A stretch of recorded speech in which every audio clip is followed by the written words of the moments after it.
তো আমি একটুখানি নিউ ফেসেস নিয়ে কাজ করতে বেশি পছন্দ করি। নতুনদের সাথে কমফোর্টেবল যদি বেশি হতাম তাহলে তো শ্রীলেখার সাথে প্রেম হতো না। জোকারটা তো এমন একটা ক্যারেক্টার যে ক্যারেক্টারের কখনো মৃত্যু হয় না। আমরা প্রত্যেকেই নিজেদের ভিতরে একটা করে জোকার। শ্রীলেখার সাথে মজার তো কিছু নেই, তিনি একটা নিজেই মজিত মানুষ। বলতে বলতে আমি আমার মুখ ব্যথা হয়ে যাবে, কিন্তু আমি থামতে পারবো না। অন স্ক্রিন শ্রীলেখা মিত্র এবং off screen Sreelekha Mitra, they both are different. Off screen Sreelekha Mitra আসলে আরো বেশি জোশ।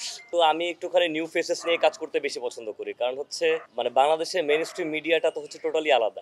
আমার এর আগে যে কাজগুলো ছিল, আমি নাটক হিসেবে তো আমার চেহারাটা নতুন, তো আমি চেয়েছি যে হলো সুন্দর মানুষ আমার সাথে কাজ করবে।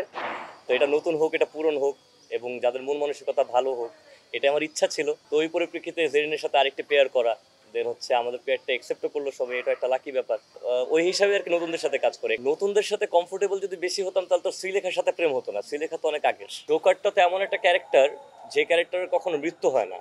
মানুষ বলে যে অসুরের কখনো মৃত্যু হয় না, এটাও সত্য কথা। জোকারেরও কখনো মৃত্যু হয় না। আমরা প্রত্যেকেই নিজেদের ভিতরে একটা করে জোকার। কারণ জোকার হলো সেই চরিত্র যার বাবা মরে যায় এবং স্টেজে গিয়ে সে জোকার সেজে আবার অভিনয়টা করে। তো ওই চরিত্রটা ছিল আমার কলকাতা ডায়েরিজের পিকের একটি চরিত্র। শ্রীলেখার সাথে মজার তো কিছু নেই, তিনি একটা নিজেই মজিত মানুষ, এবং তিনি তার সাথে মজে যাওয়ার মতনই আসলে চরিত্র হতে হয় অপোজিট মানুষটার, কারণ তিনি মজিয়ে ফেলেন। কারণ তিনি আত্মিকভাবে অনেক ট্যালেন্টেড, স্ক্রিনে অনেক ট্যালেন্টেড, অফ স্ক্রিন অনেক ট্যালেন্টেড। এখন আমাদের দেশের যে অবস্থাটা, আমরা তো কিছু কিছু প্রোডাক্টকে অ্যান্টি প্রোডাক্ট হিসেবেও গণায় ধরি। বেড়ার মাঝখানে বা বর্ডারগুলোর মাঝখানেও আমাদের শিল্পীর যে আত্মাটা, এটা বেঁচে আছে। যেমন আমি খুবই গর্বিত যে ছোট একটি নাটকই তো করলাম আগের বার, কিন্তু তখনও আমাদের প্রোডাকশনটা শ্রীলেখা, আমার আরেকটা কোয়ার্টিস্ট দর্শনা, তারা তো শেয়ার দিয়েছে। তো এটা হলো ওপার বাংলা থেকে আমার প্রতি ভালোবাসা, এবং হচ্ছে এই ভালোবাসাটা অটুট রাখার দায়িত্বটা তো আমাদের। এটা পছন্দ করবে আই থিঙ্ক। শ্রীলেখার ব্যাপারে বলতে গেলে কি, বলতে বলতে আমি আমার মুখ ব্যথা হয়ে যাবে, কিন্তু আমি থামতে পারবো না, কারণ তিনি মানুষটাই এরকম।